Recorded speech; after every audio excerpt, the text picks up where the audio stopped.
প্রতি সপ্তাহে প্রয়োগ করি, সেটা হচ্ছে খুবই বিনা পয়সায় একটা খুবই হেলদি খাবার। গাছে এইরকম ফুল আসার আগেও পরে আমি এই লিকুইডটা প্রতি সপ্তাহে ব্যবহার করি। এটা হচ্ছে বন্ধুরা চাল ধোয়ার জলের সঙ্গে আমি এখানে নিম পাতা দিয়েছি, আলুর খোসা দিয়েছি, পেঁয়াজের খোসা, রসুনের খোসা, আর এই দেখুন এখানে কলার খোসা আছে।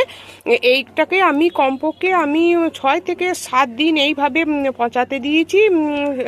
আপনারা এটা করতে পারেন, অনেকটা উপকার পাবেন। তার সঙ্গে এখানে একটা কমলা লেবুর খোসাও আছে। দেখুন এইখানে কমলা লেবুর খোসাটা, কলার খোসা, পেঁয়াজের খোসা, রসুনের খোসা দেখতেই পাচ্ছেন। এই চাল ধোয়ার জলের সঙ্গে এটা আপনারা ভাতের মাড়ের সঙ্গেও করতে পারেন। আমি এখানে চাল ধোয়ার জলের সঙ্গে এটা করেছি, তাই আমি আজকে এই সব গাছে প্রয়োগ করব। আপনারা করে দেখতে পারেন। এটা প্রচুর পরিমাণে পুষ্টিগুণ আছে, মাইক্রোনিউট্রিয়েন্টস, গাছের ফুল ফল আনতে এবং গাছের বৃদ্ধি পেতে গাছকে খুবই সাহায্য করবে। এটা খুবই বিনা পয়সায় হেলদি খাবার। আমি এই